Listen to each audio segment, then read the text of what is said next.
when it comes to managers, executives, business leaders, the way it's typically done is behavioural assessments are used in isolation. The logic for using behavioural assessment at this level is sound.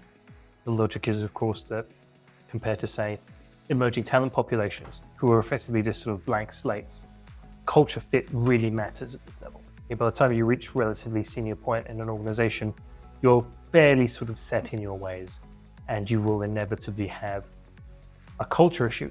If you go into an organization that has different values, doesn't share the same beliefs, is just behaviorally not suited, that makes a lot of sense. As well as that, in much of the market, behavioral assessments are very expensive and consequently are reserved for more senior hires because of the stakes, and that makes sense. But what people typically leave out is cognitive assessments, ability tests. Now, the research shows that the more cognitively complex the role, the more powerful cognitive assessments are at predicting performance. And as a result, in very high professional, technical, managerial, especially executive level work, it is the strongest predictor of performance that we know of, okay? And that's important. Research seems to suggest it could be about half of performance at this level could be attributed directly to cognitive ability. And there's lots of reasons for that. Fundamentally, cognitive ability is the ability to learn, solve problems, and make decisions. And at this level, everything you do is on the basis of the learning you've done up until this point.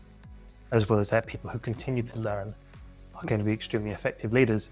But of course, their job is fundamentally to solve problems and make big decisions for the organization. And so it just is such a powerful predictor, it makes no sense to avoid it. So why do people avoid it? And it's because of the candidate experience component. They don't want to give the impression that they're assessing an executive the way they would do a graduate. They're worried that people will drop out of the recruitment process. And that's, of course, a legitimate concern. It's something you would need to take into account, but it's about finding a way to get the assessment in. Typically, you can very conveniently bring them in for an interview and then get them to do the assessment alongside while they're there.